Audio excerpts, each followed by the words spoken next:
I do need to welcome you, as we always do, to this April edition of Monthly Economic Update. Thank you very much for coming. This is brought to you by three institutions that collaborate to produce these events. One of them is the Judson Memorial Church that you're sitting in. The next one is the Left Forum. I want to say a word about the Left Forum. It happens once a year.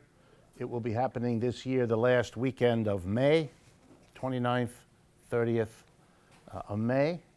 It'll be happening at the John Jay School of Criminal Justice Unit of the City University of New York, which is between 10th and 11th Avenue on West 59th Street. If you go to Left Forum, all one word, leftforum.org, you can learn all about it. You can register. We expect there to be somewhere between 300 and 400 panels on a whole range of topics of interest to the left. We basically take over the university for those 2.5 days. I think you'll find it interesting. At the May edition of this monthly talk, there'll be people from the Left Forum to talk to you about it some more if you would like information. So the second sponsor beside the Judson Memorial Church is the Left Forum, and the third sponsor is Democracy at Work. We have brochures here and on the table as you come in to let you know about that organization if you are interested.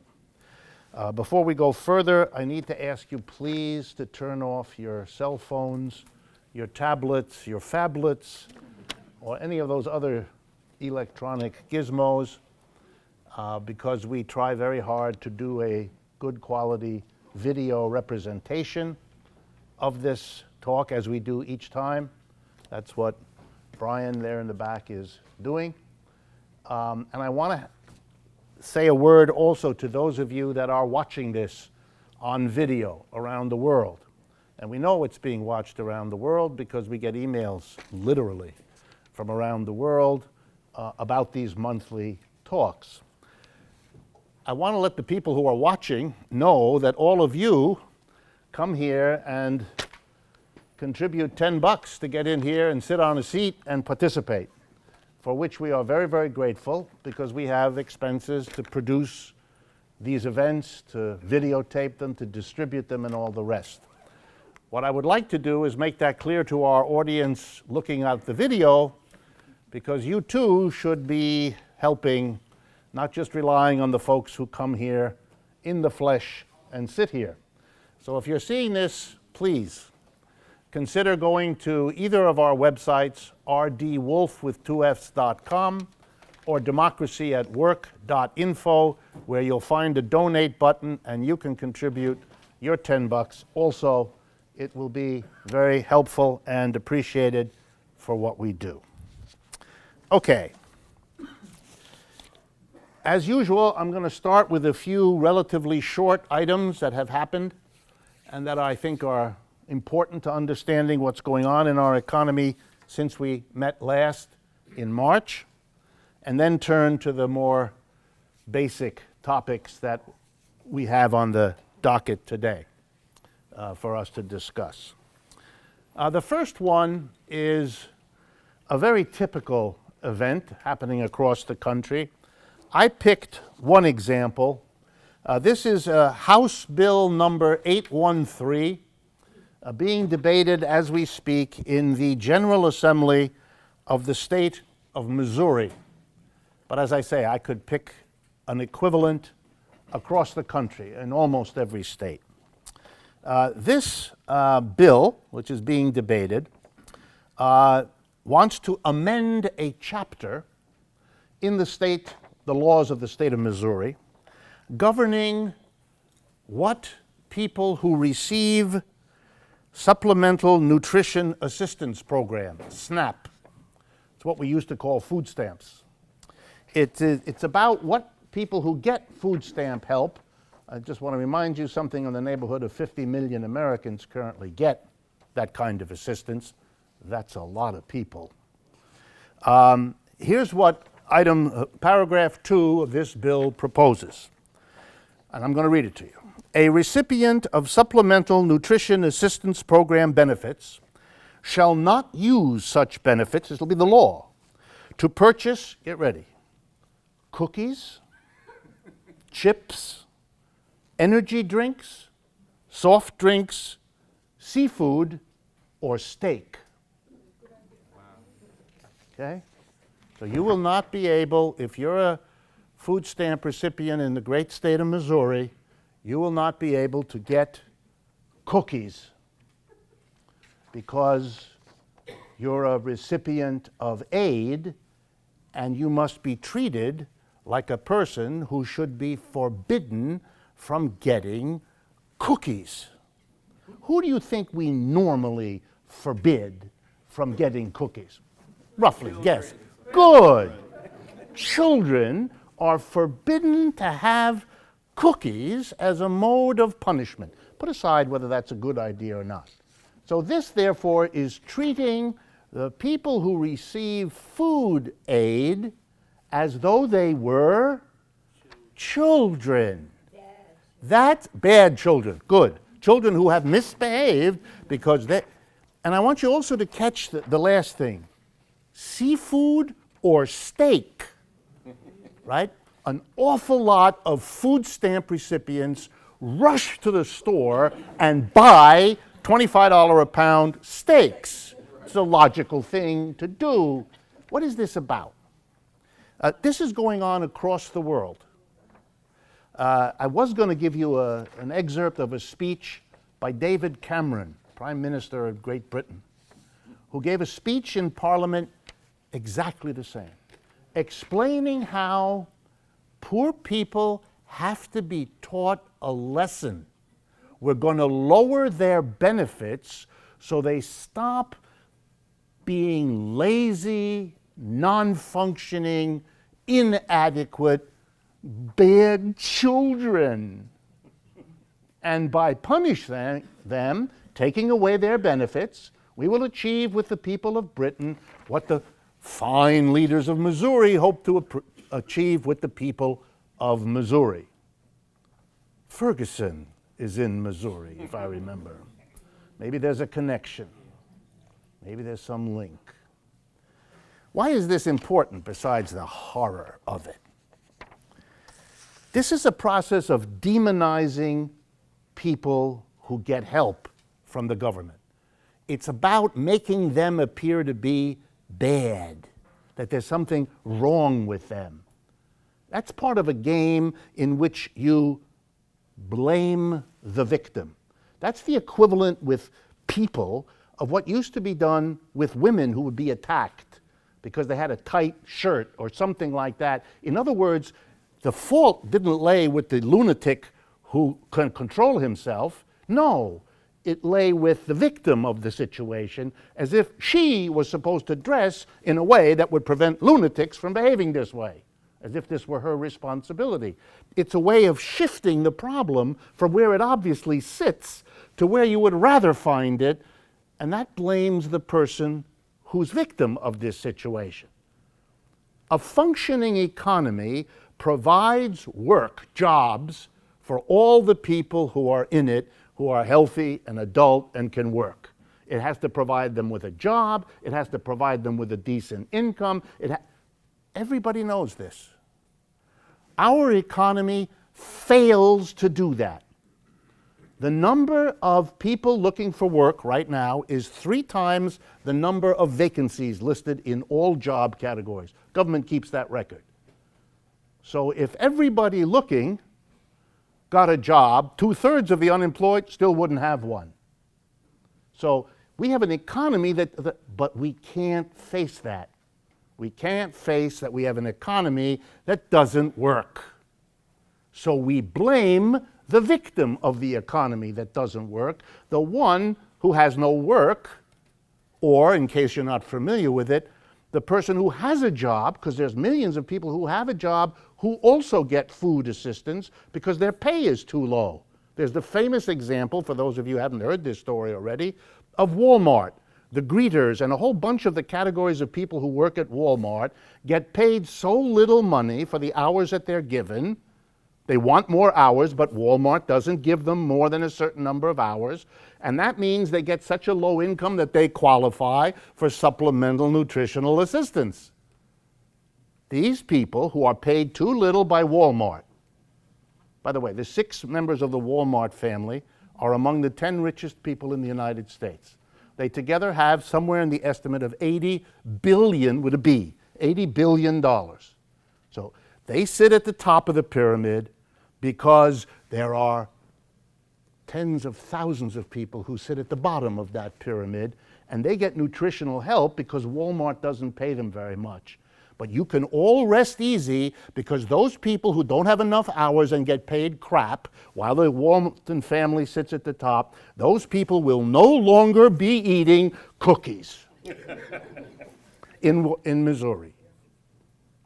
You live in a strange society, and this society is not healthy, because that's a very strange thing for people in this country to be doing. This is the bill, for anybody interested, the Missouri bill, but as I say, you can find it everywhere else.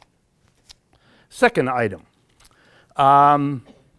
If you recall, in some of our earlier talks, when I've been talking to you a little bit about what's going on in Europe, particularly in Greece and in Spain, that one of the things I emphasize when I talk about those situations, and they're heating up, you know, over the last month they've heated up a lot, and it's still uncertain how this is all going to play out, but it is getting tenser and tenser in Europe. But one of the points I made to you was that the victory of the Syriza left-wing party to become the government in Greece, and the rapid rise in all the polls and in the last elections of the Podemos movement in Spain, which is the same thing, that one of the things you see going on there is the withdrawal of masses of people in Greece and Spain from the voting patterns that they've had for 30, 40, 50 years.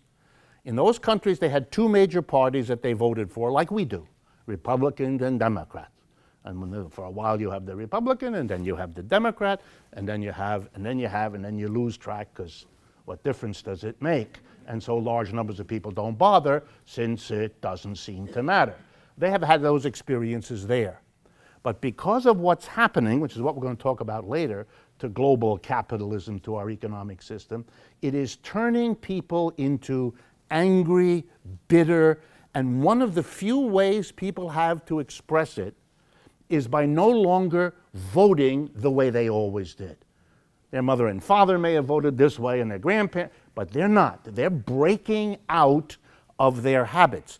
Otherwise, you couldn't have what happened in Greece. They stopped voting for those 2 traditional parties, and you couldn't have what's happening in Spain, where they likewise have stopped voting.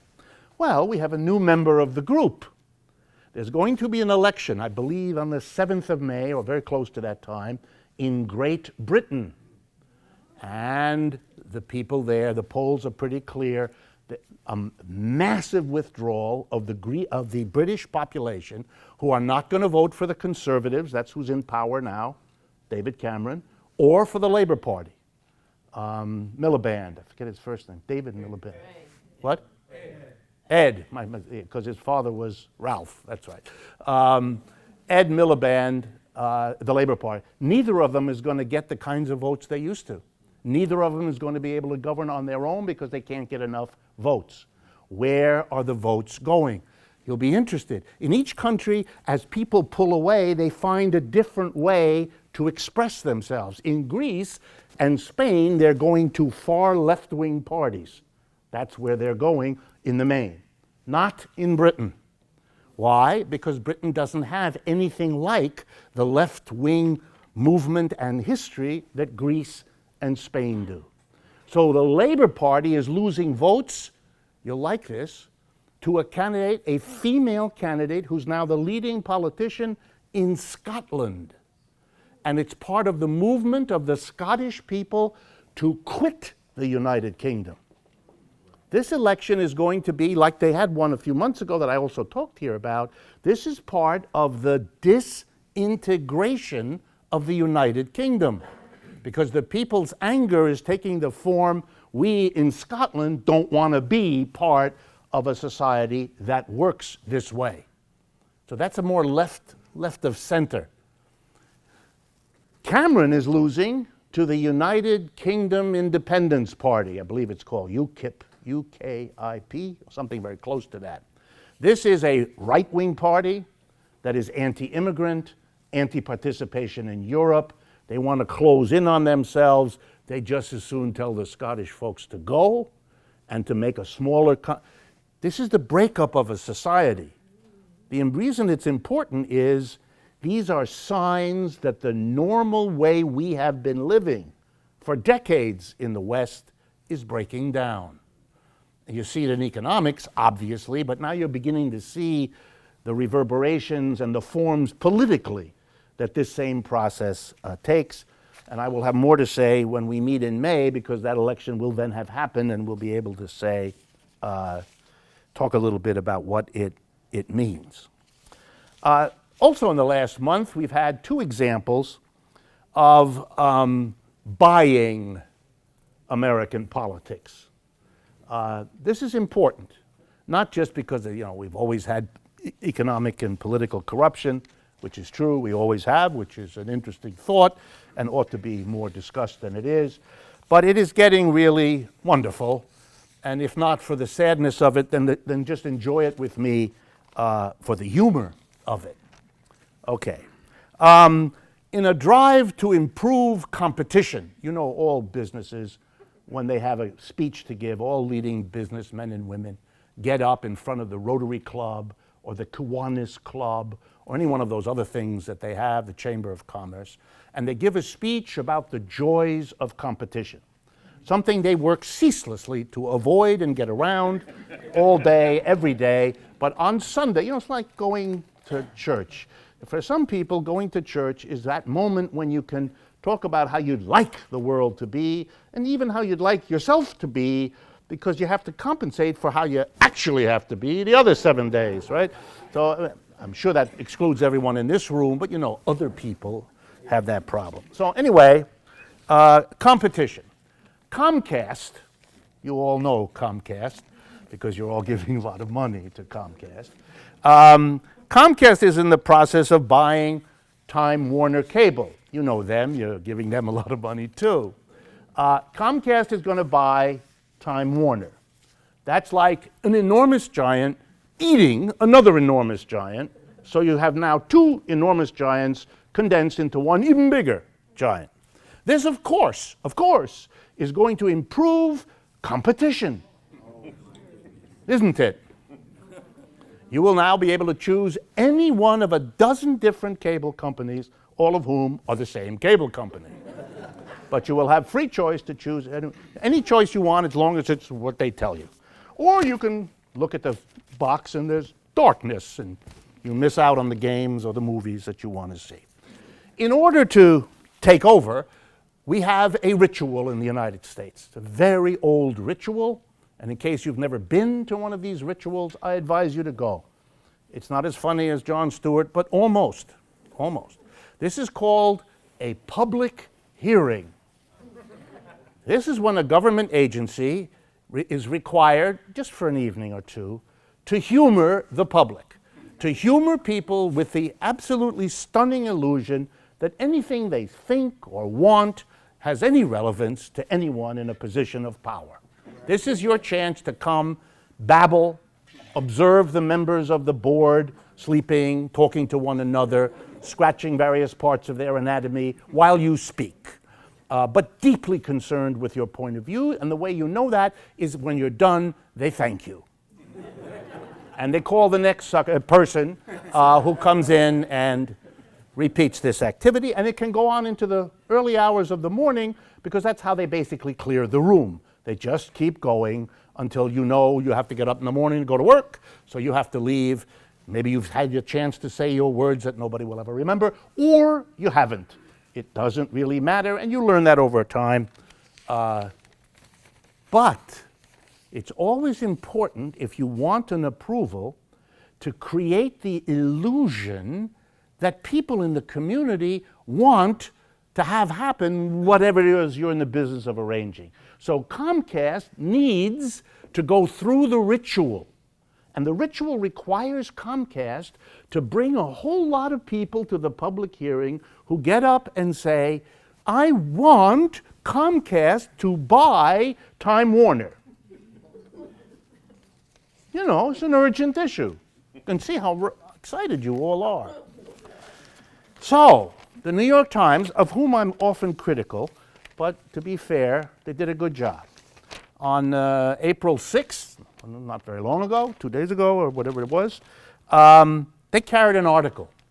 And the article talks about many of the groups that came to the public hearing and spoke about how wonderful it would be, how much it would enhance competition if Comcast, a monster, purchased and absorbed Time Warner, another monster. I want to read you just a selection of the names. Connecticut Big Brothers and Big Sisters. They came. They were very concerned. Houston Area Urban League. The Dan Marino Foundation in Fort Lauderdale. The International Center for Law and Economics in Portland, Oregon. And a long list. And the point of the article in the New York Times was to make it clear. Oh yeah, here's another one. The Greater Philadelphia Hispanic Chamber of Commerce. See, they were very careful. They wanted some African American folks. They wanted some Hispanic folks. They wanted some white folks. They were very careful. The New York Times did some research, and it discovered all of these groups have one thing in common. Comcast has given large sums of money to every single one. And I can't say more than that, but I want to read you the statement of the man in charge at Comcast, who was asked, oh yes, here, ready? I'm quoting. "We have never provided financial support to an organization in exchange for support. Our support is based on the quality of the work they do in the community." And if you believe that, I will sell you a controlling interest in the Brooklyn Bridge at the end of today's meeting. Another example, and there are loads of them and we don't have enough time. This is something called the Export-Import Bank of the United States. This is a bank funded with government money, and the purpose of this bank is to help American exporters, American companies that export things that are produced here, because there's a problem, you see, that when we want to export goods, folks in other countries lack something that we need in order to export goods to them. They don't have the money. And American companies don't want to export goods and services to foreigners who can't pay. It shouldn't come as a major surprise. So the Export-Import Bank solves the problem. You're going to like this. I hope you like it, because the money that that bank has, you provide in your taxes. Okay? Part of it. The Export-Import Bank loans money to the foreigners to enable them to buy the products of the American company. So we not only produce the goods, but we provide them with the money to enable them to buy the goods we produce. Okay? Here are the largest recipients, companies that really need help. Biggest one, General Electric. Number 2, Bechtel Power. Number 3, Applied Materials. Number 4, Caterpillar Tractor. Monstrous companies floating in money, but you're helping them. And on behalf of them, I do want to say to all of you, thank you. But here's the problem. Delta Airlines is pissed off. That's a technical term in economics that we learn in graduate school. We don't say those words. We say PO'd because it's appropriate. I just slipped a minute ago because I had to tell you what, if I had just said PO'd, some of you might not have understood. Delta Airlines is upset. Why? Because Delta, here we go, Delta says we compete with those foreign airlines who you're lending money to buy the airplanes with which to compete. So you're helping those companies, but you're screwing us, and we're an American company too. This creates all kinds of confusion. Turns out American companies have different interests, and they have different goals. They have different ideas. General Electric wants your money. Delta wants your money too. But they can't charge as high prices for airline tickets as they would like to because they have to compete against a foreign company which is getting a break, getting cheap money from the government here to buy airplanes at a lower price. This won't do. And so there's going to be a big fight in Congress, and the great question is, who will buy more congressmen and women? Which side? Will the side that wants the Export-Import Bank to keep making loans win? Or will the side like Delta, who doesn't want it, win? And all of us will be, as usual, irrelevant.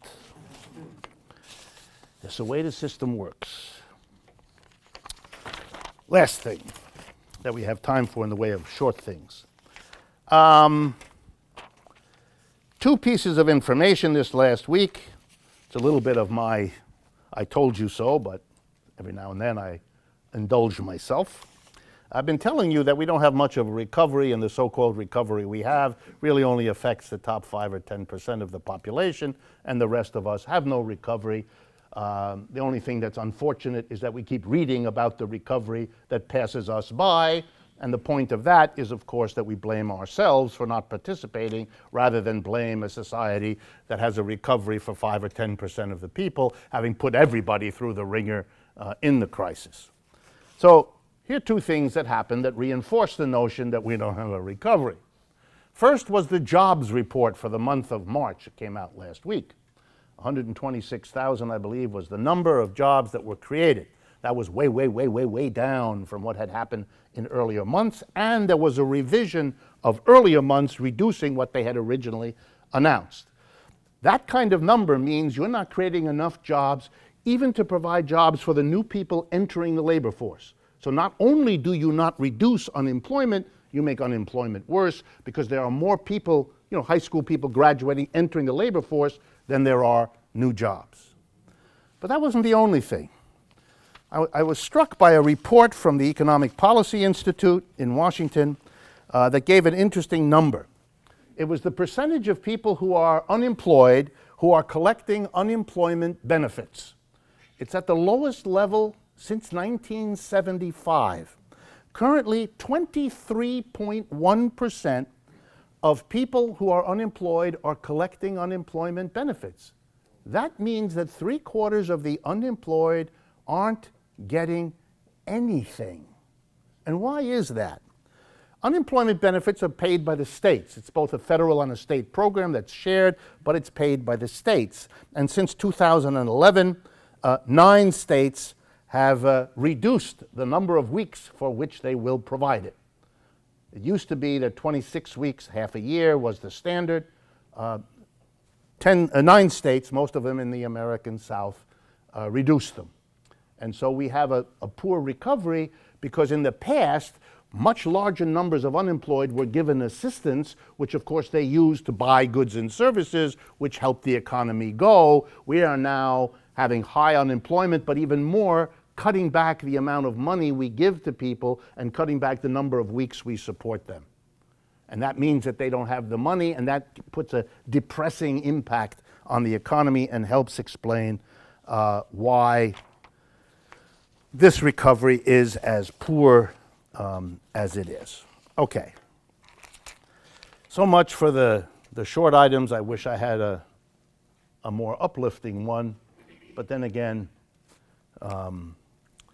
if you want uplifting economic news, you have to enter the realm of fantasy. I'm not good at that, so I'm not the good person for you to talk to. Or there's an alternative, which is to read the major newspapers, watch TV. You'll feel much better. You will not be troubled by these sorts of things. The news is either good or it's a human interest story about a charming young child who rescued a cat from a fire engine or something like that. Okay.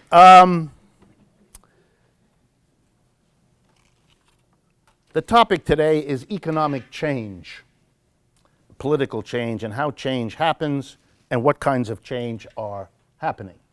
So let me start with the punchline. things are changing profoundly and they're changing fast, which is why I thought it would be good to spend a little time talking about economic change and how it is playing out. So let me start by describing to you the big picture of the changes, and then we'll go to the particulars that are on our agenda for tonight. If I had to pick the single most important factor, and that's always hard to do because everything that happens is shaped by many things, but I have to do it. We haven't got time to do everything. So let's start. The big picture I would want you to keep in your mind is the relocation of capitalism. I mean, we live in a capitalist system, and it's moving. And I cannot say that to you often enough or spell it out because it is so important.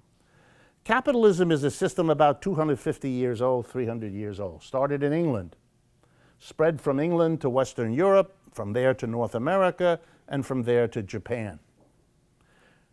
Western Europe, North America, and Japan, those are the traditional centers where capitalism grew, where it was born, where it developed.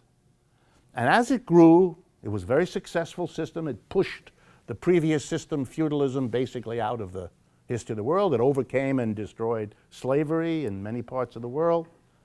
It became the dominant system.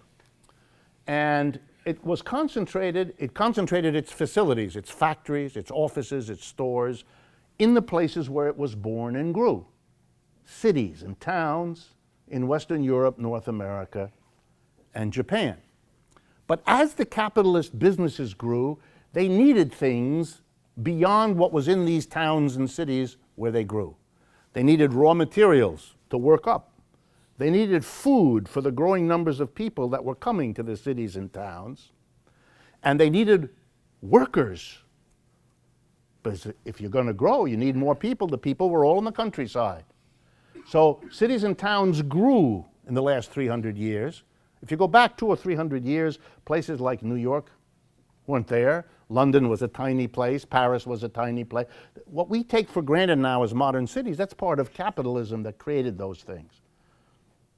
At first, they simply used up the materials in the immediate surrounding rural areas, called the hinterland. So London drew from the rest of England. Lille and Paris drew from the rest of France. Dusseldorf drew from the rest of Germany, and so on. But pretty soon, with the capitalism succeeding, they ran out of the people, the raw materials, and the food in their own country. At that point, capitalism entered into its period, which we now look back on and call colonialism or imperialism. And what that was about was making the rest of the world a hinterland, a place from which you got food, raw materials, workers, and eventually a place where you could sell your product. Then capitalism reorganized the world, brought the whole world into a particular relationship with these capitalist centers. And along the way, working people began to realize that they could, if they got together, get a piece of the wealth that was accumulated in these centers in Western Europe, North America, and Japan. Workers formed unions, they formed political parties, socialist, communist, all of that. And they struggled and they got a rising standard of living. And one of the reasons that the capitalists were willing to give them a rising standard of living was that they were making so much money by bringing goods and raw materials and workers from the rest of the world, so much money off of the colonialism, that they could afford to keep their workers docile, and so the standard of living rose. Okay? So keep that in your mind.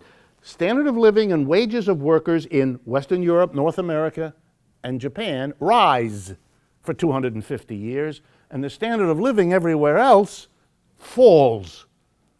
The people of India, China, Brazil become very poor because they have to collect the raw materials. They're paid next to nothing. For a while, they're controlled by the other countries directly as colonies, and even after they stop being colonies, they're still controlled economically. They're just not a part of the quote-unquote mother country. Would make you question the whole concept of mother, but in any case, that's how it worked. And then the 1970s happened. And again, this is a crucial turning point A turning point I can't exaggerate. And I have to say it over and over because you're not exposed to this. It's not taught, it's not understood. Our political and intellectual leaders in the main don't pay attention to this material this way. So you don't get it enough. So I feel justified in beating you up a little bit about it. The 1970s changed everything. Two things of great importance happened. The jet engine, so you can get anywhere on this planet in a matter of hours. And the modern internet, telecommunications, all of that. And why is that important? Because with modern technology, a person sitting in London or New York or Chicago, through electronic means, can look at the factory in Shanghai, can watch what the workers are doing, can count everything they do, measure everything they do, check the quality of the product they do. In other words, you can control your production possibilities 10,000 miles away as easily as 20 feet away. It really doesn't matter anymore. And those two things produced in the minds of capitalists what you might call a eureka moment, a moment of recognition in the 1970s. And it goes like this. Why the hell are we producing goods and services in Western Europe, North America, and Japan, where the wages are high, when we can now move and control everything and visit everything and manage everything 10,000 miles away, where the wages are dirt low? For us to stay in the areas we began would be stupid. Moreover, we can't afford it since some of us are already doing it, and they're going to compete us out of existence because they're going to be able to offer these goods at a much lower price because they pay such lower wages. So the first ones to go proved to those who weren't ready to go, you better go or else you're dead. You're going to die.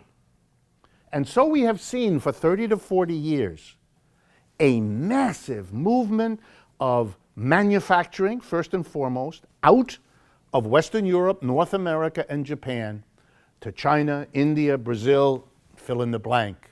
You all know. You really all know. That's why of the last 30 years, the appliances in your kitchen are made someplace else, your TV is made someplace else, virtually all your clothing is made, you know, you look at the labels when you buy them, you know. You know. Walmart was a small, unimportant, regional department store in Arkansas. Not the typical platform for a great success. Now it is the largest single private employer in the United States. Walmart could not have happened had it not hitched its star from the beginning to being the way that producers in the third world, Americans who had moved, British who had moved, Germans who had moved, Japanese who had moved to China and India, but particularly China. To produce cheaply in China is easy. The hard part is to get this stuff into every American shopping mall. How do you do that? Answer, Walmart. Walmart is what makes the Chinese economy possible, just like the Chinese economy makes Walmart possible. They got together, which is why all of us have cheap underpants, readily available at every corner, don't we? Right? Walmart is the player. So the great wealth of Walmart is based on cheap Chinese workers. And the power of China as our great competitor, for that we have to thank the Walton family. Because without them, the Chinese couldn't have got the stuff here. They couldn't make it real cheap, but they didn't get it here. They had no outlets. There's no Chinese department store, right? You haven't noticed it yet. They will be buying them soon, but they don't have them quite yet. Okay? So, what does it mean? It's extremely important. Here's what it means. First, that the United States cannot sustain the high standard of living that its working class, middle class, whatever you want to call them, have had for 200 years. It's over. And of course, no one wants to hear that. None of you want to hear it. But you're already living it, aren't you? Think. The signs are everywhere. The capitalists have moved on to do what they always did, go where the profits are. They're in the business of making profits. That's how the executive keeps his or her job, to make profits. That's what the shareholders want. That's how this system works. So wages are rising in the places to which capitalists are going. Wages in China have been rising 5-6% a year for several years. We don't have anything remotely like that. Our wages, if we're lucky, are flat. Many of us, the wages are going down. Let me do that again. In China, the wages are going up. Here, they're not. Now you know why. Capitalists are willing to pay higher wages in China because they're starting at such a low point, it's still worth it for them to leave. So big is the difference that not only are they willing to raise the wages in these countries because they're so low, but they're willing to pay the cost. Remember, once upon a time, your shirt was produced, a couple hundred miles away and came on a truck or a train. Now your shirt has to cross 10,000 miles of ocean, allowing a vast waste of energy to bring them here. In ships that pollute the water, where all the waste of the energy and all the waste that is dumped in the ocean so that we don't have any fish anymore, et cetera, we are doing a damage to the environment of staggering proportions because we now have a crazy system that produces everything we need as far away as is humanly possible. That's crazy. Oh, but it isn't crazy, is it? It may be crazy in terms of the environment. It may be crazy in terms of common sense, but it's profitable. And we live in a system which does what's profitable even when it's crazy, don't we? Yeah, yes. The correct answer is yes. Okay? So that's our big story. What does it mean for Western Europe, Japan, and the United States? It means many things. First, the loss of high-paid, high-skilled, unionized machine manufacturing jobs. Gone. That's why I talk about places like Detroit, because it's so staggering there. This center of successful capitalism, automobile, Ford, General Motors, Chrysler, fantastic jobs, powerful union, good standard of living. One of the few cases of genuine welcoming of American citizens into the good paid job situation. And it's destroyed. It's gone, the city. It's barely there. It's hobbling. It can't provide water to tens of thousands of people. Water is a human right under the United Nations, but the city of Detroit can't manage it. And those of you who pay some attention, you'll notice that Chicago had an election a couple days ago, and their financial situation, which they didn't talk much about in the race, is so awful that Detroit is the model of Chicago's future, too. And with the leadership of, well, I won't go there. So one of the things we see in the United States is the loss of fantastic number of high-paying jobs and the replacement of service jobs. That's the polite way of saying it. Here's the honest way. Jobs that have no security, no benefits, irregular hours, and crappy pay. I mean, to be blunt, that's the growth sector, whether we call that retail or fast food. Look, we're having people in the streets demanding $15 an hour, which will still keep you in poverty if you even got it, right? So who are we fooling? We're struggling for a standard of living that is a disaster, even if we get it, and for many, we won't get it. So what we're seeing is a drop, here we go now, a drop in the standard of living. But it's not just in the wages that are sinking, in the quality of jobs that are sinking. It goes beyond that. American companies as they move abroad. They have expenses that go with moving. If you're going to be focused on China, that's where you're going to hire your engineers in the future. That's where you're going to hire your skilled workers. When you pay taxes, you want to pay there to make their schools good. You want to do in China what you used to do in the United States, but you don't want to do it here anymore. This is not your future. You're not going to be hiring American engineers. You're going to be hiring Indian engineers or Chinese engineers, etc., etc. So the American company, if it's going to endow a chair at a university, companies like to do that. They are doing it. But they're endowing chairs in Hyderabad or Beijing or Tianjin or any of Sao Paulo. That's where they're going. They're withdrawing from the United States. And precisely because wages here are going nowhere, and the future is not growing here, it's growing over there, American companies go where the growth is. It's a law of business. You want to be where the market is growing. You don't want to be focused on a market that's stagnant or shrinking. So the whole reorientation of American business is out, is away. We are becoming what the third world was. And that is very hard. I don't mean to insult my British viewers, but there are many folks in Britain who still haven't come to terms with the fact that the British Empire isn't anymore. And it's hard. And I think Americans are having exactly the same problem at an earlier stage. Can't quite get it. An example from the last 2 weeks to drive it home. The big economic power in the world that's new is the People's Republic of China, led by the Chinese Communist Party. I have to do that.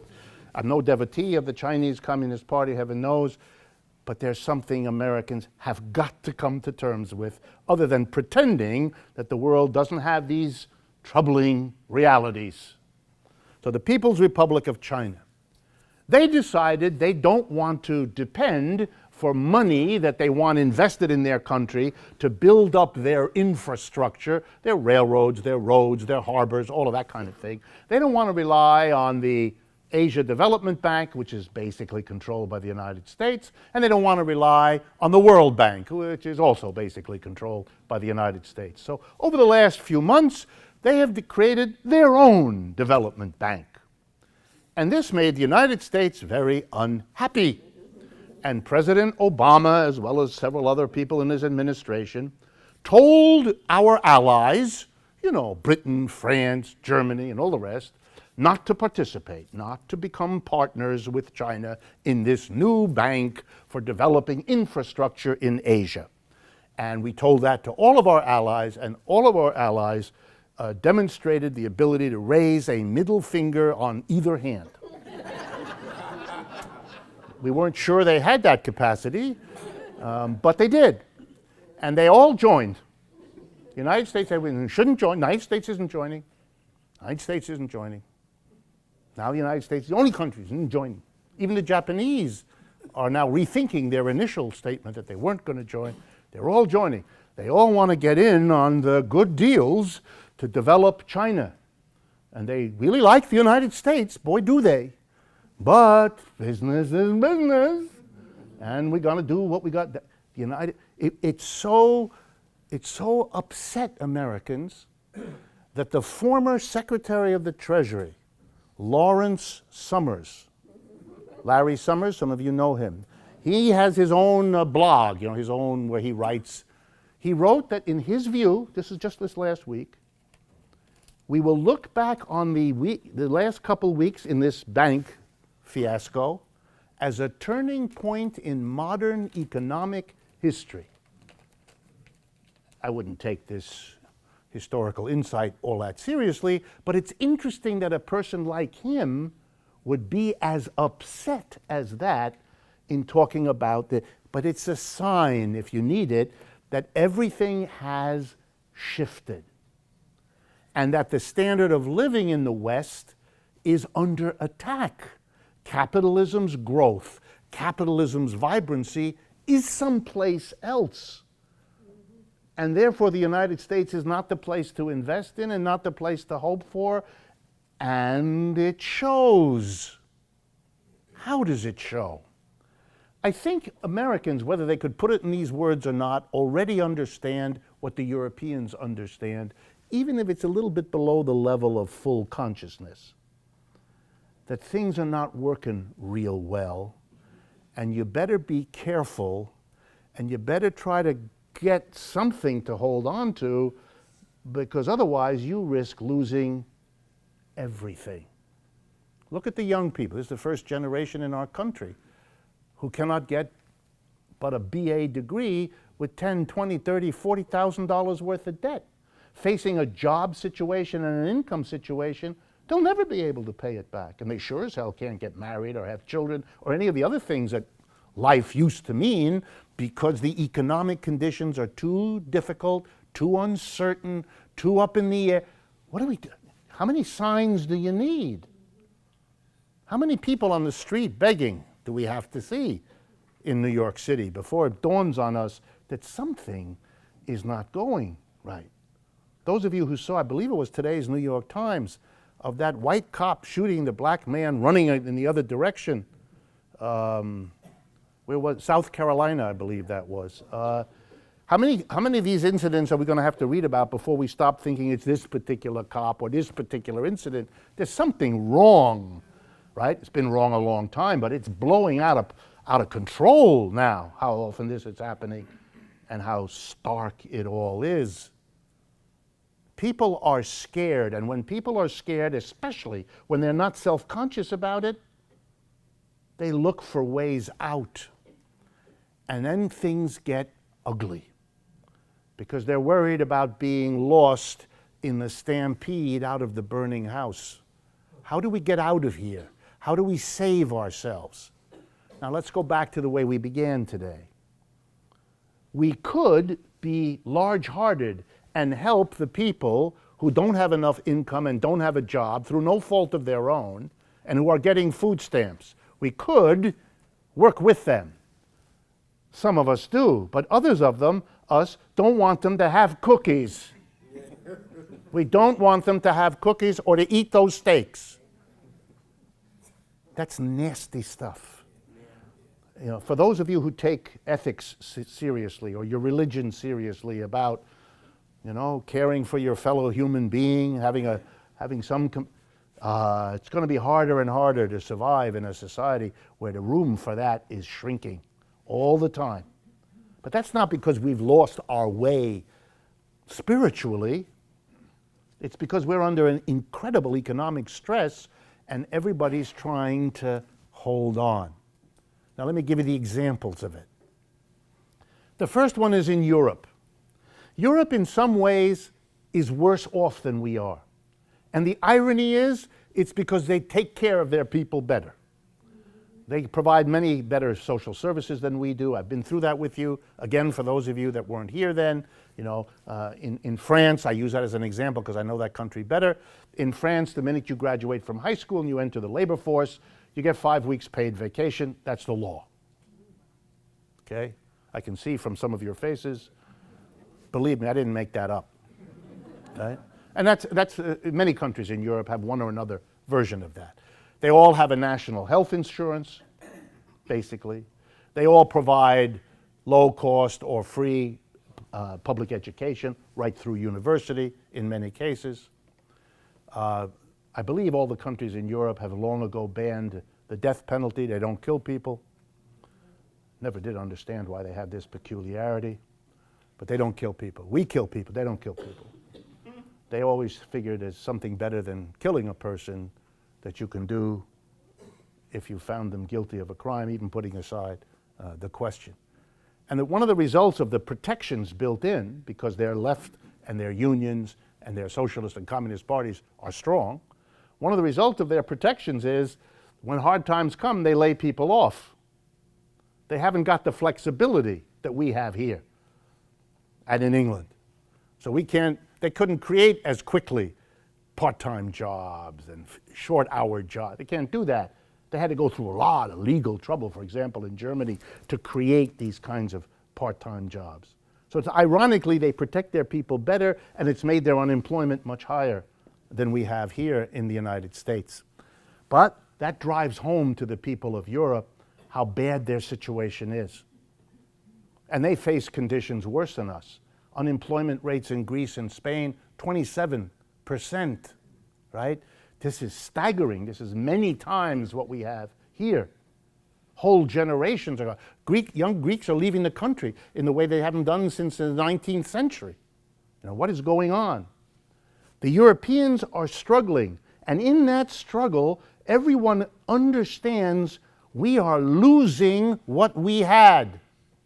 And the question is, who loses, how much, when? And the fight has become, don't hurt me, don't hurt me. Hurt somebody else, don't hurt. That's when society, the glue that holds us together in a community, that's when it dissolves. That's when we start thinking and doing things to one another that we hoped we would never see, let alone experience.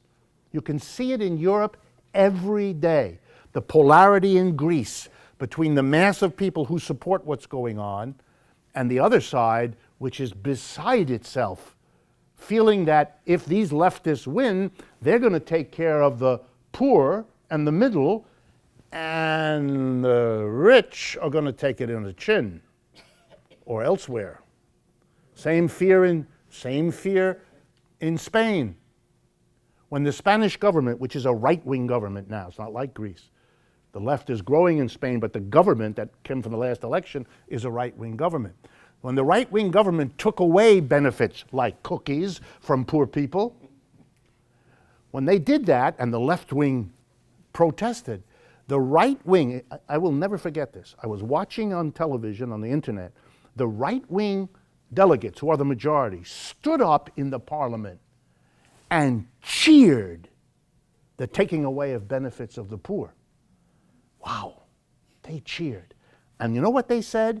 Exactly what Romney said in that election. They said the poor are leeches. The poor are eating without working. The poor are dragging this country down. And the sooner we get rid of them, no one quite understood what that was supposed to mean, but as soon as we get rid of them, Spain will rise. Whoa. Not so long ago, Spain had a leader named Francisco Franco, who called himself a fascist. This is fascism. This is when you reorganize what you think about society, in which there are the good people like you, and there are the bad people that are causing all the... Spain's difficulties in the right wing are not that their banks made loans they should never have made, that they have a relationship with the rest of Europe that is unsustainable, that they build houses for which there's no market, all of which is the case, that they're part of a global breakdown of capitalism. No. It's the poor people of Spain who are the ones who call. It says in Greece, it's the immigrants, the poor Albanians who came from Albania, the poor people from what used to be Yugoslavia that moved in, and so on. The immigrants. It's a little bit like in the 1960s when hippies, so-called, here in the United States, people with long hair and tie-dye T-shirts, when marching through town, and workers on the scaffolding of buildings yelled obscenities at them. And I remember being in one of those workplaces and seeing a very big, burly guy turn to one of the others and say, "What do you want to do with them?" "I try to line them up and shoot them." And then very clever, he turned to the guy and he said, "And when you're done and they're lying there dead, what's going to change in your life that makes you one whit better off?" And the guy stopped. He never, one of those moments, and he realized no cause and effect connects what he's upset about with what he's saying and coming out of his mouth. But the end result in Europe is now a fight. Who is going to be the loser here? As the ship goes down, who gets to be on the highest deck? to escape. And this is nasty stuff. And you're going to see in Europe in the weeks and months and years ahead, very nasty stuff. And you're also going to see it here, and for the same exact reason. It is getting harder and harder, and Americans, like everybody else, are going to look around and try to figure out how can I get through this without getting munched. So I'm going to give you again, as I did last time, the example. I'm going to pick on Governor Walker in Wisconsin. I don't have anything particularly against Walker, but I do enjoy picking on him. Here's his solution, and that's why it's exactly like Europe. Mr. Walker is winning elections and staying in power in Wisconsin, and he's figured out how to do it. He went to the people of Wisconsin and he basically said to them, not in the words I'm using, but similarly, what I've said to you tonight. We're in trouble. We're going down. But I want you, good people of Wisconsin, to vote for me. Because you vote for me and I will protect you. I won't hit you with taxes. I won't cut spending on you. And you know how I'm going to do it? I am going to really whack the state employees. Watch me. I am going to hit the teachers and the clerks and everybody but the police and the fire, of course. But everybody else, I am going to savage them, which he's doing.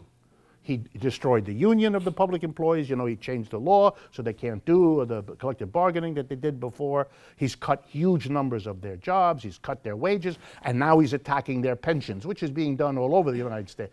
That's what this is about. You have to find somebody to take it out on so you can at least claim to the average voter, vote for me because I'm not going to get you. I'm going to get them. You pick somebody, you got to write them off. If you're a Republican, you don't get too many public employee votes anyway. So you pick someone that isn't all that dangerous, and you really do a number on that. That's not different from telling the people on food stamps that they can't have cookies. You're telling public employees that the years during which they signed contracts with their employer, the state government, the city government, whatever, where they accepted lower than average wage increases because they got a better pension, right? You talk to a public employee, they will tell you 9 out of 10 times that the pay may not be so good, but the benefits, I have a health care for my kids, you know, all of that.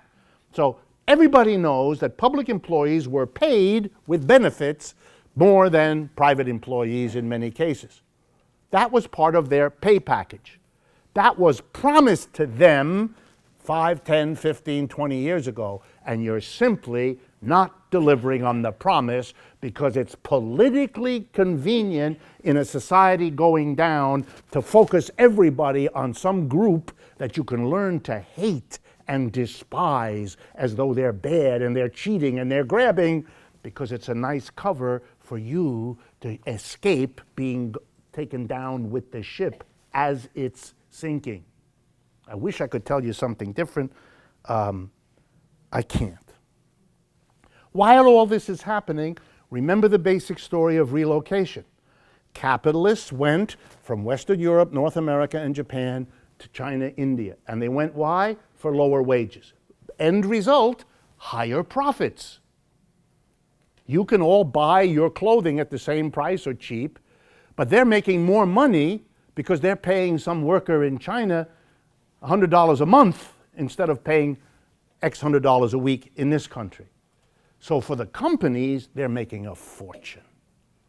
So all of this that I'm telling you goes on at the same time that everybody who's either got shares in a company that moved or is working at the highest levels of a company that moved, they're doing great. Those folks are in all the expensive restaurants of this city every night.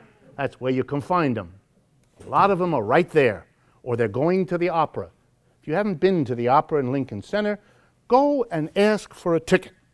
And when you get up off the floor, having been told what the price of the ticket is, you will understand there are people who go to the opera. A lot. And you're not going to do that because you don't have the money. So we're talking about what? In Europe, people are fighting because they have organizations, Communist Party, Socialist Party, new leftist parties, trade unions. They're fighting. They thought their problem was the bad policies of their government. They call it austerity in Europe. This pushing of the burden of economic adjustments onto the mass of people by cutting social benefits, by cutting jobs. So people began in Europe to fight against austerity, but they're learning that their problem isn't austerity. It's not this or that policy of some government. This has to do with a system, and a system who, for its own logic, has bid them goodbye. And here's a way for you to go into that circular bowl and go down with the swirling water. And if you want to do something about it, you've got to deal with this system.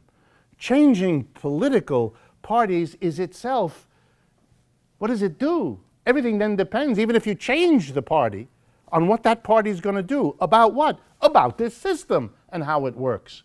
Either you're going to permit companies to go away, leaving behind an economic disaster, or you're not. Either they make the decision about what's good for them and their profits, or the people make the decision about what's good for us. It's got to be one or the other. We know the way it's working now. We know where it has to go. That's the issue. Here in the United States, it's the same issue. And indeed, it's the same issue if you turn it around and look at the profits. It's what Occupy Wall Street said. The 1% versus the 99%. It's a perfectly good way of summarizing everything I've said. The capitalists went where the profits are higher. They made a lot of profits. They've become very wealthy. The rest of us are sinking. We become nothing. They become rich. We're stagnating at best. So yeah, we now face this society. But what are we going to do? Have another rule? Make the people at the top pay a higher income tax rate? We're beyond that, fellow. That's like saying after the doctor explains to you you have a basic cancer, you say, okay, I'll put 2 Band-Aids on. No, Band-Aids, that's not where we're at. Band-Aids maybe a long time ago. Things have gotten further. You need something more than a Band-Aid. You can't, another law, another this, and stop. You got a system that's, if you don't deal with how that system makes its decisions and what that produces, you're not dealing with the problems that we have. Last part of this, then I will bring it to a close. I'm a professor. That's what I've done all my life. So the part of this society that I really know best is universities and colleges, because that's where I've worked all my life. So I thought I'd show you how this is all playing out in colleges and universities across this country, and in Europe too, but particularly in this country. Okay, when I got my job as a young professor many years ago, I expected and I got a job in which I teach 2 courses a semester. They meet 5 or 6 hours a week, 2 or 3 times with the students, and I have 2 of them.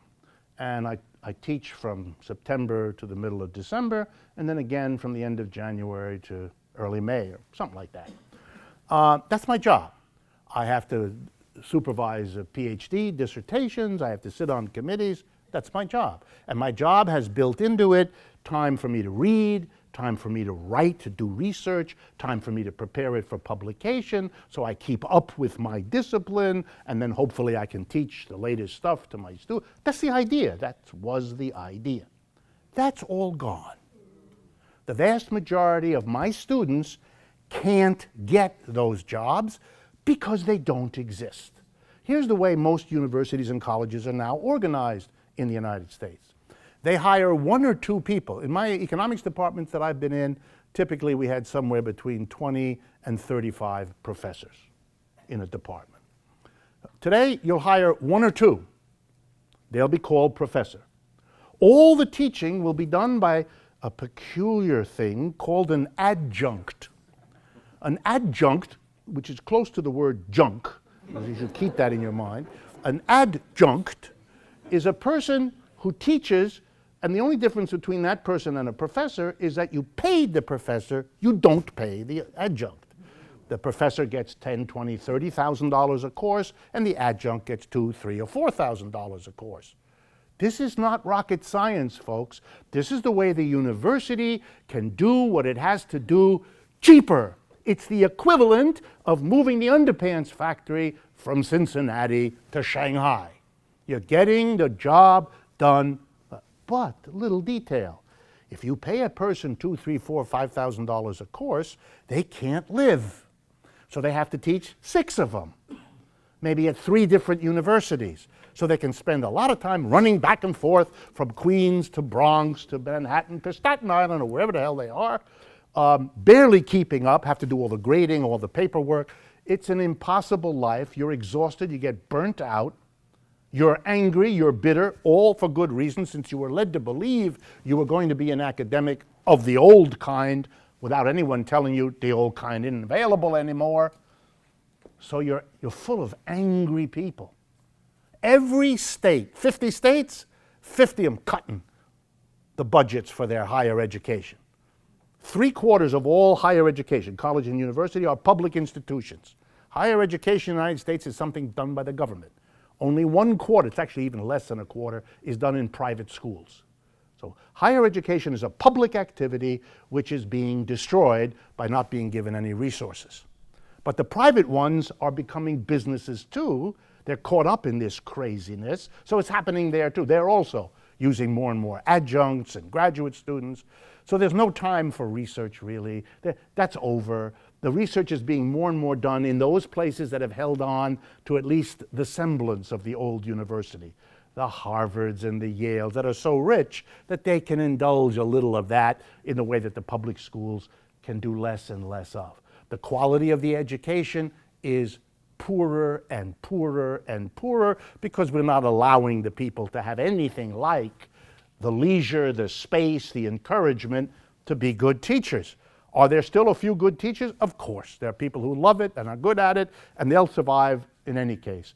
But for the vast majority, it's an impossible situation. More and more young people are not doing it. I gave a talk not so long ago at the economics department at Yale University, because I went to school there, and it's an elite school. And I went into the economics department to give this lecture, and I look around the room, and there are no white people.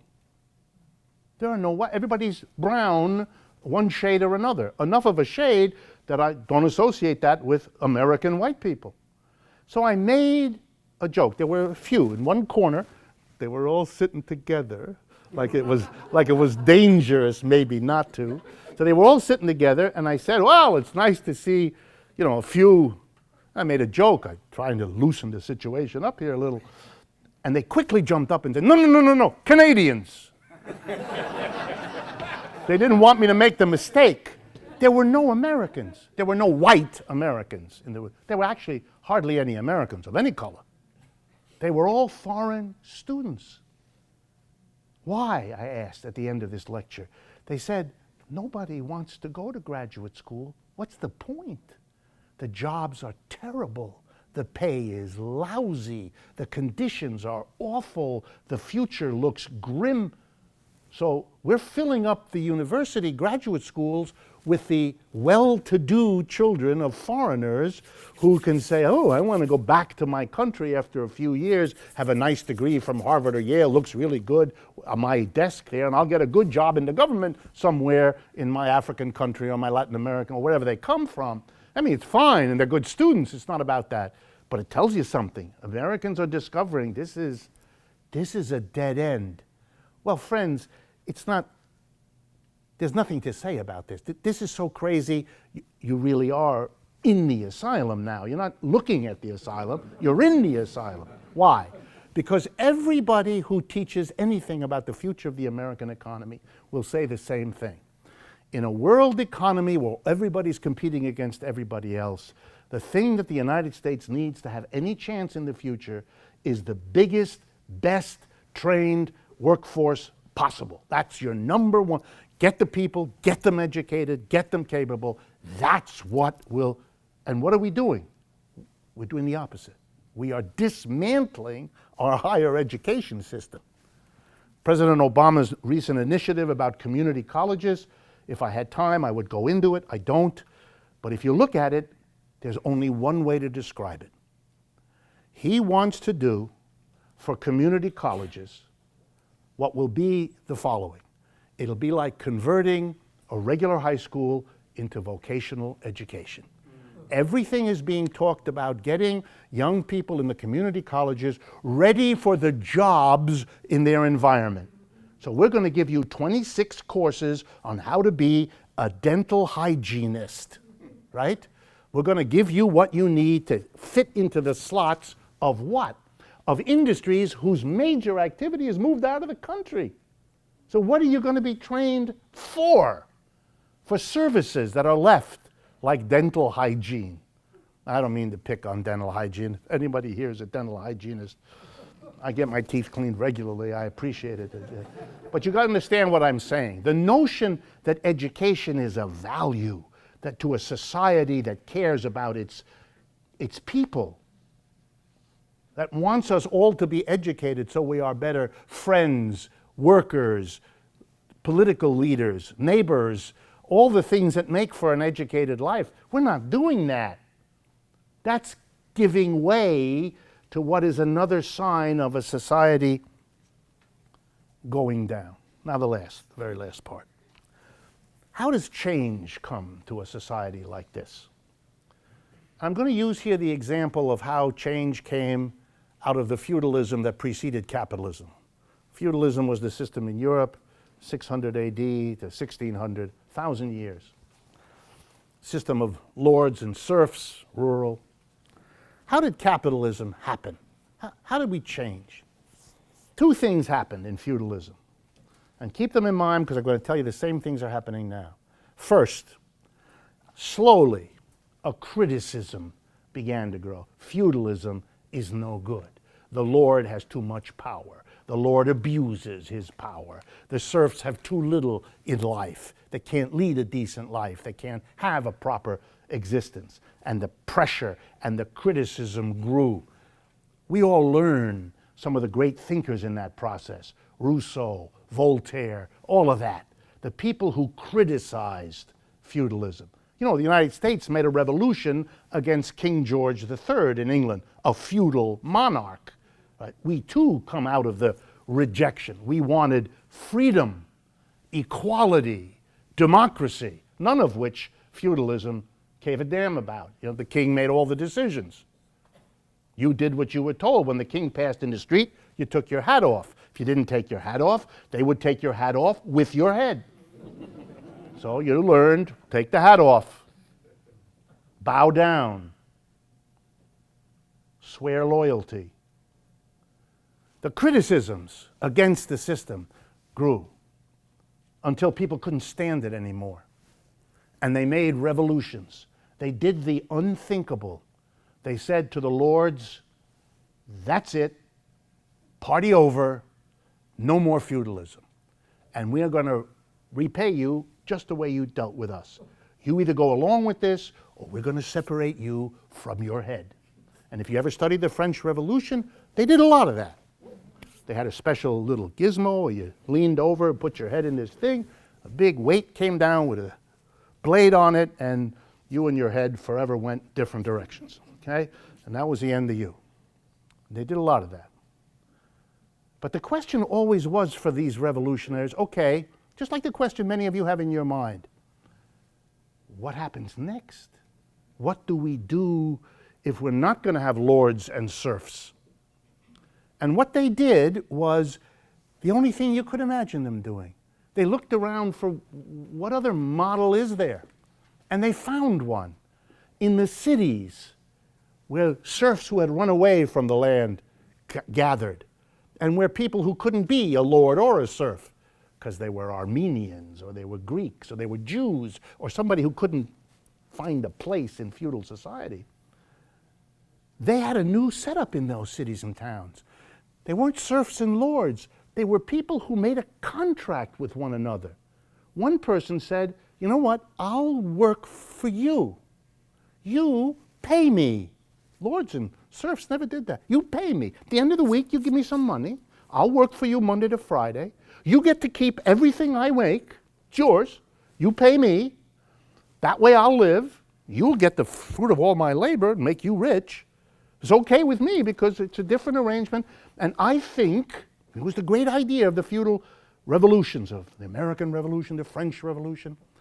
We will get rid of feudalism once and for all, cut off their heads, but we'll get rid of the system, and we'll have this new one with employers and employees. They turned to that because that was already what they had. It was the only other from what they were used to, so they went with that. It took them 200 years to discover that that was a bad deal.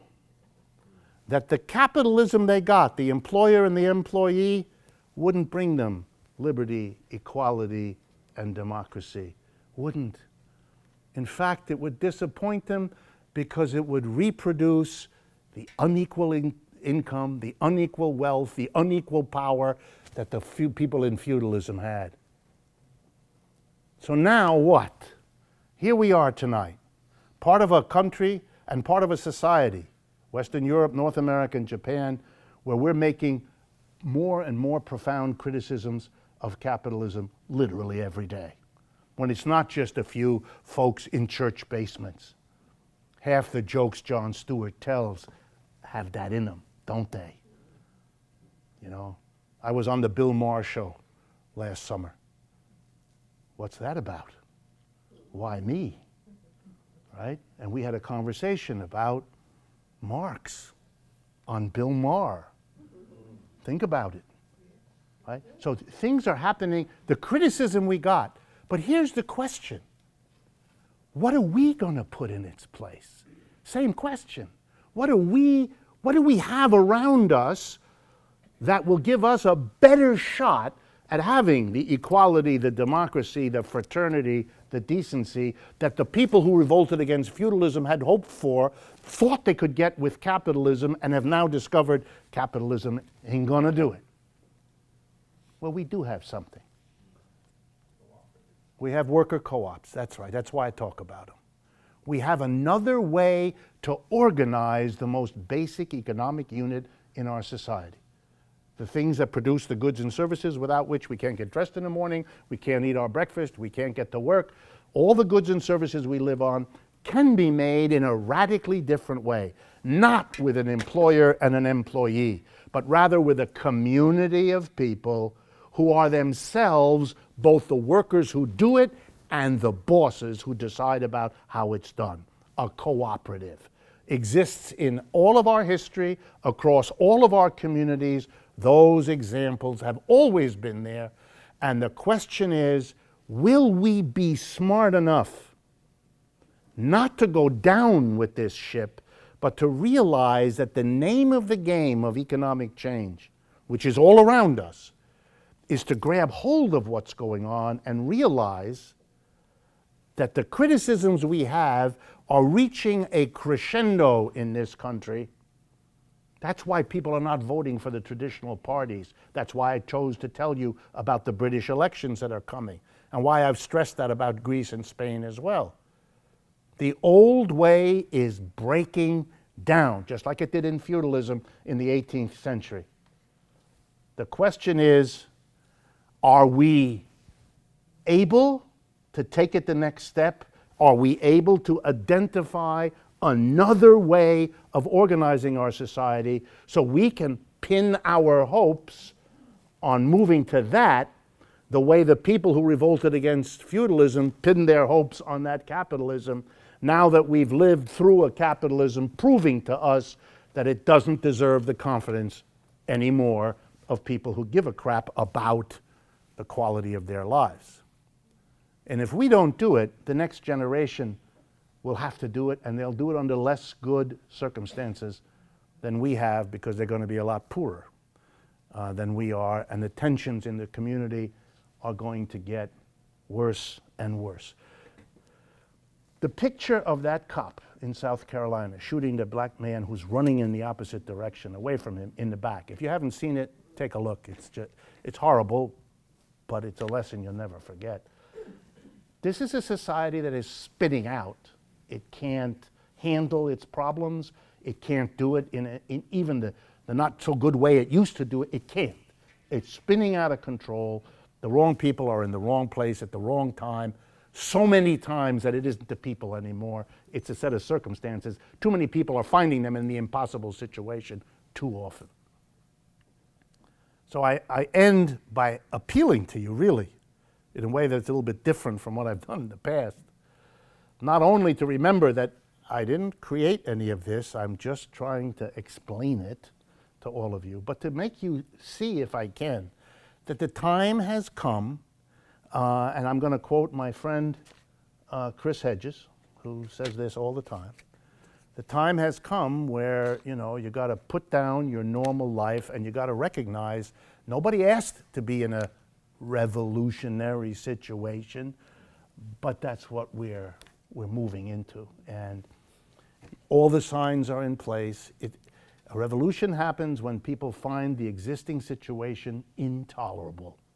If you think people wait on revolutions until they have a clear idea of where you're going, you haven't paid attention. Revolutions, people have no idea where they're going, and they grab on to whatever there is, like drowning people, something that'll keep me afloat. And they will turn, as they did in the revolts against feudalism, to this capitalism that was beginning to grow in the cities. The question is, where will we turn? How are people going to react as this deepening dilemma imposes itself on them? Because your job is insecure, because your benefits are disappearing. One final fact to leave you with. This comes from, here's an unlikely source, USA Today. Amazing. March 29 of this year. It starts, for millions, this is the title of the article, for millions, 401k plans have fallen short. 40%, you know, 401k plan is a new government system, it's been around for some years now, for you to have your own pension. It's for people who understand that Social Security, you can't possibly live a decent life on Social Security, what you're likely to get. And so if you don't have something more, you're going to be either in terrible shape as an older person, or you're going to become the kind of burden on your kids you hoped you would never have to be. 40% of employees in this country who have a 401k have less than $10,000 in it. What? 40% of people, look, a majority of people don't have a 401k, so they got nothing. But of those who have it, 40% have less than $10,000. So you know what this is? This is a time bomb.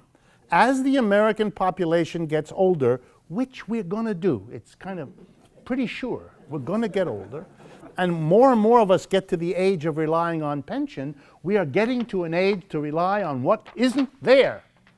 And this is going to become not just a problem for the old people, but it's going to be a problem for their children, because where else are they going to turn? The Social Security is not going to carry them. These private pensions are not there. People are either not putting into them or pulling out of them because they have to deal with the way life is now.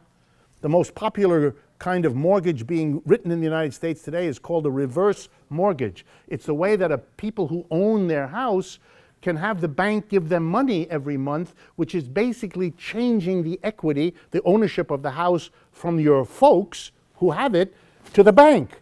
So when your folks die and you go to the meeting with the lawyer to hear about your inheritance, what you'll hear is you don't have one. That house is now the bank's, not you. You may have been born there, you may have had your childhood in that room, but it's gone, and your parents thought they were doing you a favor by not burdening you because they could do this reverse mortgage in which they basically get a subsidy from the bank and give up their house in exchange. Okay? How many more signs? I mean, should I go on? Some of your faces already indicate you want me to stop. I understand that. But you know, there is a joy. There really is, in at least understanding it. Having some idea of what the hell is going, how all the stuff that you all know about, the bits and pieces that are in your lives, how they hang together as part of a process, because that's the first step in figuring out how you, together with others, can do something to stop it. Folks sometimes ask me where what I learned that helps me to figure this stuff out. I went to American universities, fancy ones, but mostly I didn't learn much about this there. I learned this on my own because of my dissatisfaction with what happened in the university and how inadequate it was. I learned from a lot of different sources, but one of the sources I learned from, I like from time to time to remind everybody of, just to undo some miseducation. One of my sources is Marx, right?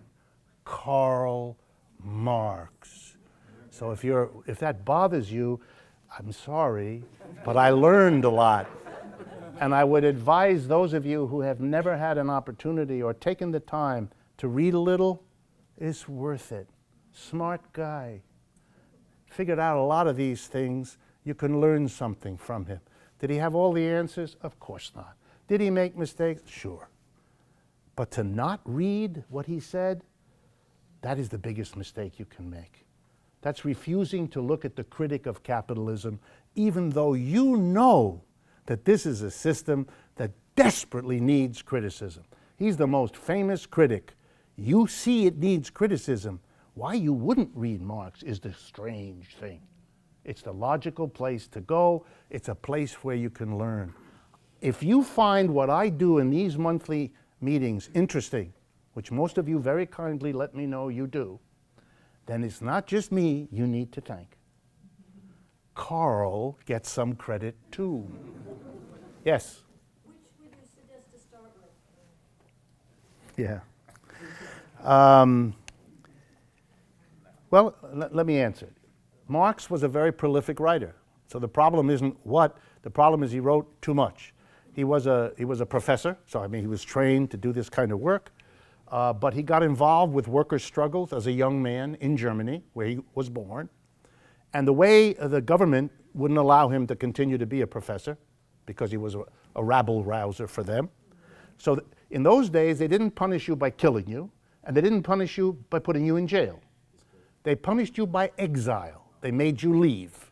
So the Germans threw him out of his native country, where he was born, in Germany, and he never went back. He could not return to his native country. He went to France, which is, you know, a short train ride from, he was born on the border between France and Germany, so going into France was easy. But he arrived in France, and the German police had informed the Paris police, and the Paris police met him at the station saying, "You're not staying here." And they put him on a train to Brussels, which is another couple hours. But the Brussels police, the Belgian police, told him, "You can't stay here." So they put him on a train, then a boat to England. The British let him stay in London. He lived there for the rest of his life.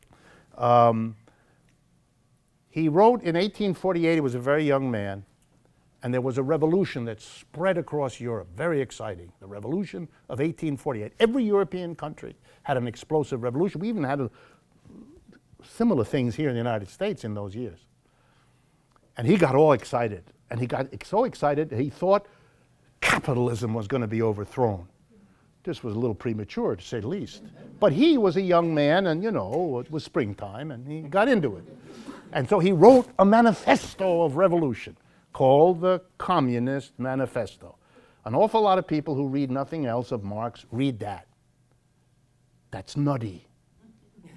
That's not his research. That's not his mature work. That's the work of an over-enthusiastic young professor who got caught up in a revolutionary moment. Read it, it's interesting, but if you want to understand his analysis of capitalism, this is silly. It's like trying to figure out the theory of nutrition by reading, you know, the Wednesday New York Times food section. I mean, I mean, either you're going to study nutrition or you're not. So if you're going to read Marx, read his more mature works. I mean, the book Capital, which is available in lots of English translation, it's long, but he's a good writer, particularly volume 1. You will find it very interesting. He has a European education, which means not the narrowness that we're used to in the United States. He was a philosopher. He wrote his dissertation in philosophy. He was a professor. He knew philosophy. He quotes literature, Dante. He loved Shakespeare and quotes Shakespeare all the time. So it's a very rich kind of writing, full of history and politics, very little technical economics. For those of you who do modern economics and expect mathematics, Marx has a little of that, but it's very simple and very, I would go to that's his mature work, Capital. That's was the culmination of his work for years and years, because he was in exile. He couldn't work. And so he spent his life, it was very funny stories. He spent his life in something called the British Museum. It's a huge government building in London, still there. If you go and visit the British Museum, you ask the people who work there, like millions of people have done, and they will tell you this is the seat where Karl Marx sat. It's not true, but it's a nice thing to do for tourists. For tourism, yeah. And if you want, you go to Highgate Cemetery. It's a cemetery in London, and there Marx is buried there. And there's a big statue with his head at the top of the statue, and you can see, for those of you that are not familiar, in the 130 years since Marx died, it's not very long by historical time, Marx's ideas have entered into and become part of the culture of every country on this planet. There is no example in human history that I'm aware of the spread of an idea that fast to that many places on this earth. It's a more impressive spread than Islam or Christianity or any of the other great sets of ideas that spread around the world. Marxism has done really well, which might mean, this might worry you, it might mean that there's something there that an awful lot of different people in different cultures find interesting. Of course, we in America don't need any of that, but other people, for whatever complicated reason, seem to find meaning, sort of, in it. So that's why Marxism is also very rich as a tradition, because people in many different cultures and countries have interpreted it, each in their own way. Just like Christianity has lots of different forms, how people in different circumstances made sense of it, the same has happened to Marxism. If you read a book or a pamphlet which has in it a sentence like the following: the Marxist view of something is, take the book, tear it into small pieces, or better, tear it into strips and save money on bath tissue. But these are people who don't understand what this is. And you know, I apologize on behalf of the United States. Well, I mean it, because for the last 50 years, we have been under a taboo. You're not supposed to be interested in Marx. You're not supposed to read Marx. You don't get it assigned to you in college in any kind of reasonable way as one of the great sets of ideas of the modern time. That's not true in many, many other countries. So the United States is not typical about this, actually atypical in the degree of banishment, fear. That's nothing to be proud of. That's kind of childish. You know, you don't have to agree with it, but this is a major point of view. The country we keep talking about that is growing economically, that is now challenging the United States, is, again, the People's Republic of China. They say that they are guided in what they've done, which is a stunning achievement, by the ideas of, you guessed it, Karl Marx. If for no other reason, might make sense to, what's that about? Maybe help us to get some idea of who these people are, what makes them tick, where they're going, why they're doing what they're doing. It's just childish not to do that. It's a sign of a society's immaturity more than it is of anything else. But in a world of ours, given the tensions that we have, this is an immaturity we cannot afford. And again, if you find these discussions interesting, be aware that what I learned from Marx is part of what I have to pull this stuff together and do it this way. On a positive note, last week I was in Riverside, California, at the University of California in Riverside, very big campus, very beautiful campus. Temperature was 80 degrees every day, sunshine, and the major shrub planted all through the campus at UC Riverside. Riverside is about an hour east of Los Angeles, so it's in Southern California. The shrub that they plant everywhere is kumquats. So during this conference that I went to, when we had a break, everybody ran out of the room into the yard outside and furiously pulled kumquats off the trees. So, you know what a kumquat is? A teeny orange. It's like an oblong orange that is about the size of like a walnut or something on that scale. And it's very, very tasty. So it was a wonderful time. Here's what the conference was about. It was called Unsettling the University. And ready? Confronting capitalism and the crisis of higher education. People do know what's going on. They knew to have a conference like that. They knew the importance of getting critically thinking people about the university together. It was even possible to have the University of California be the host of this conference and have it take place in the campus. And there were a lot of us talking about the crisis of the university. And I think you will see in the years and the coming and the months and coming more and more of a recognition that this is a very amazing time that we are alive. There's that famous saying, I don't remember exactly where it begins. I think it's maybe a Chinese saying. It's a good wish. May you live in interesting times. Yeah. Well, not like we have a lot of choice, but these are going to be very, very interesting times. What? I said it's an opportunity. Yes, as well as a challenge. Sir. In the past, I've been following you for a very long time. First time I've been seeing you in person. Many of your CDs and DVDs and books.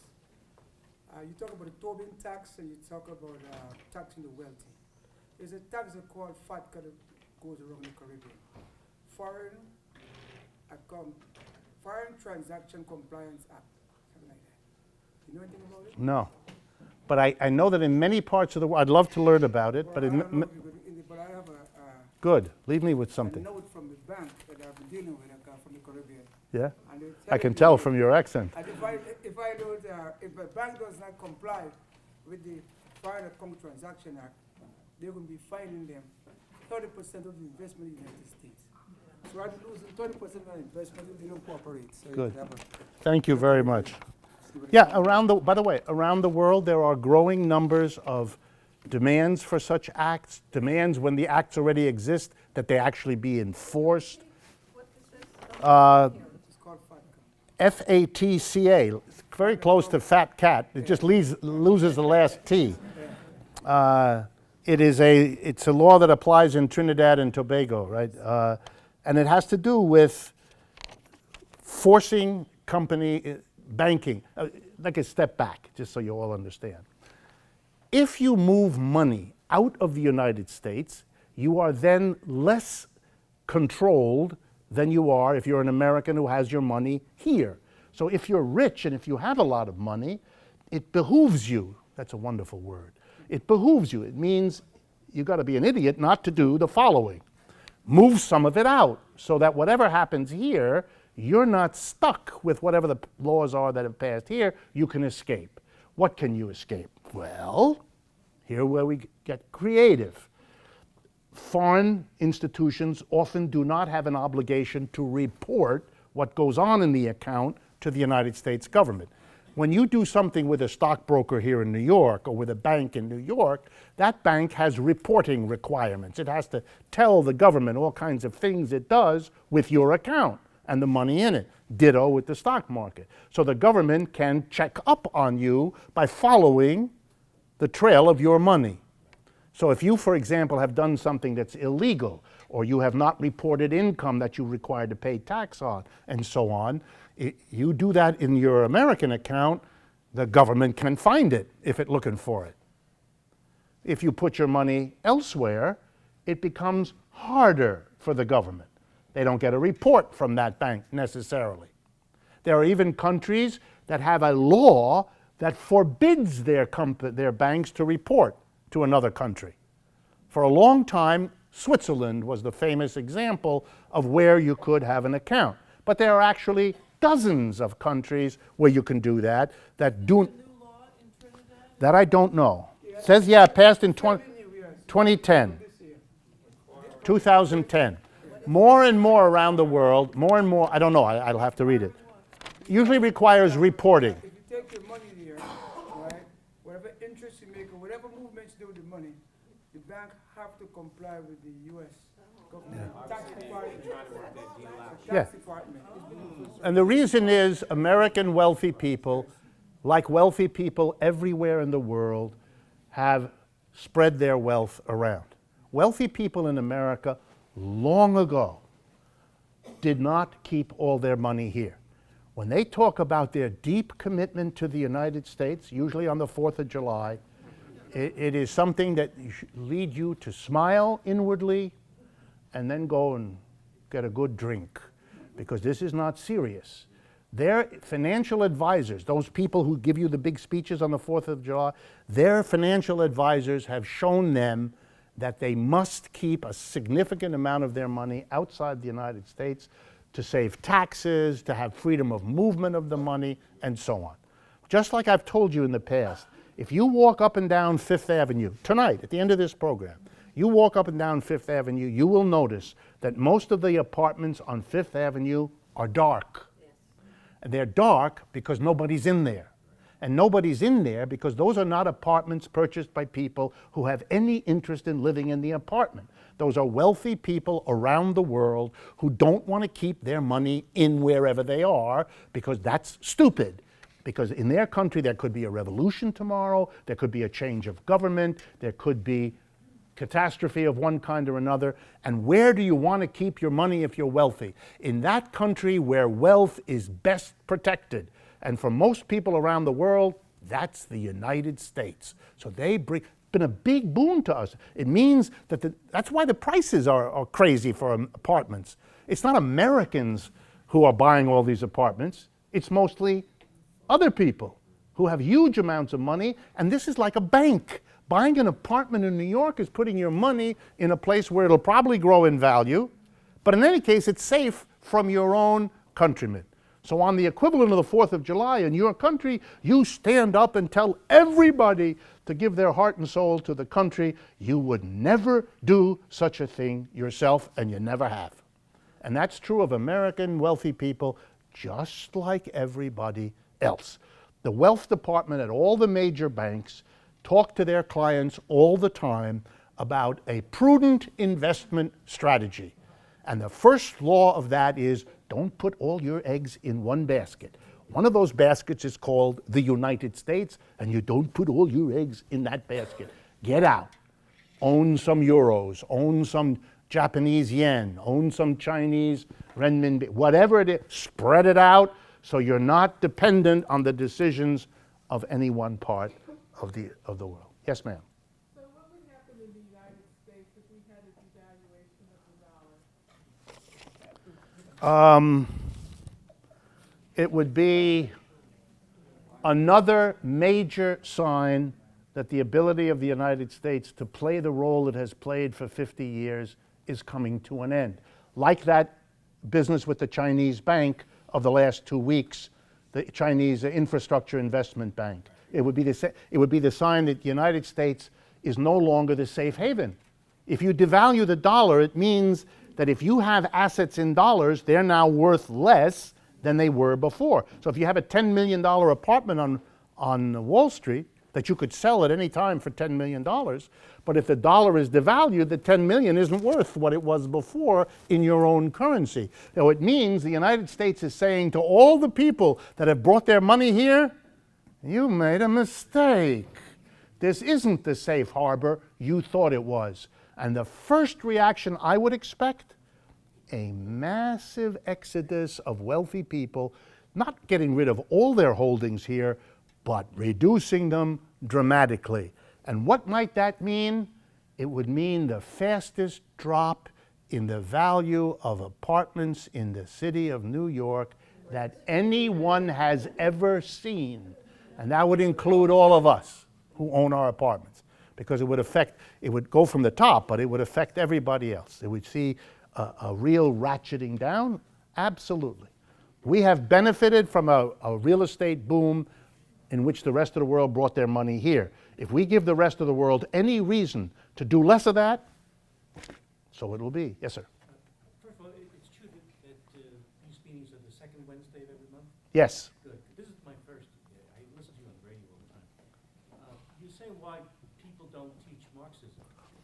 And I think that you could owe the blame on politicians in Russia, China, people like Stalin, who set up societies that they labeled Marxist. Now, as I understand Marx, he was merely just criticizing capitalism. The trouble with capitalism is, that was basically what he was doing. Right. Which would you do. But Stalin said, well, we now have a Marxist society, and it was a pretty terrible society. So when you say to the average person, the average American, Marxism, they don't think about what Marx actually was saying. They think about what Stalin did. Yes. So that's the one. Those are the villains. No, you're right. But let me turn it back on you. There are people who have done the most despicable, disgusting, awful things in the world, who, when you ask them why they did it, will say to you, Jesus Christ told me to do that. Well, but we're adults and we understand that there's no agency that gives anyone the authority to say, I spoke to Jesus Christ, or I spoke to Karl Marx. There's no, anybody can call themselves a Marxist. Tomorrow, I wouldn't suggest this for many of you, but you could all call yourselves Marxists tomorrow. Proudly go into your place of work and announce to your boss that you are a Marxist. I mean, I'm not suggesting it, but you could do it, because there's nobody issues a paper saying, okay, you're now entitled to do this. So Stalin calls himself a Marxist, and some lunatic in South Carolina calls himself a Christian. I mean, do you dismiss Jesus because people use the name for things you abhor? No. Do you dismiss Marxism because there are people who use the name Marxist to do things you abhor? No. You have to use your judgment and recognize why people do things that they do, why they call themselves, why they interpret it. There's that fellow, I forget, the Westboro Church, who goes around demonstrating at the funerals of soldiers, right? If I got that right, and Westboro Baptist, and he explains that God wanted the soldier to die because we have gay marriage or something, you know. And this is all done in the name of Christianity and Jesus and all. And we all say, well, you know, he can call himself a Christian. I mean, there's nobody who says you can't. It's up to you. But we don't hold Christianity accountable for all that's done in its name. And I don't think you can hold Marxism accountable for all that has been done in its name. You have to be, you're right, you have to be able to say, this was a case where its name was used and I disagree and I'm against that. But I think you have to separate that from the Marxism. And I think if you don't want to, it's a nice excuse. It's a way to justify not teaching Marxism by saying I'm against Stalin. Well, you know, that's like saying I'm against Christianity because the Westboro Baptist Church does this. That doesn't really work. That's not quite. I think here in the United States, we didn't do it. The professors I've known all my life who don't teach Marxism, even though they ought to, they're afraid. They're not even against it. They're afraid because it's not good for your career. This is not a way to get promoted. This is not a way to get your work published. This is not. And the reality is that they're right. What am I going to tell them? That's correct. I know that my career in the United States, which I don't mind sharing with you at all, my ability to be a professor and to have my books and articles written is not because I learned from Marx, it's despite the fact I learned from Marx. I went to the fanciest universities the country has. I went to Harvard, then I went to Stanford, and I finished at Yale. I spent 10 years of my life in the fanciest universities the country has. And whenever I've gotten into any kind of problem, I just wave my pedigree. See? And Americans are very intimidated by that sort of thing. So when you get into difficulty, you wave this around and people back off, you know, like those, you know, Count Dracula with the garlic or something, you know, woo! And so I've been able to get through because I have the right credentials, which always meant to me that I've got an extra obligation to say it because I can. Other people are scared, and I think that's the real reason. And that as the country changes, as it now becomes possible to talk about these things, people like me get invited onto television and radio and all the rest of it, it becomes easier for the whole next generation of young instructors and teachers, whether they be in elementary school or high school or college. It's now opening up. It's like hibernation of 50 years is easing. And I couldn't be happier. Thank you very much. I hope you come again in May.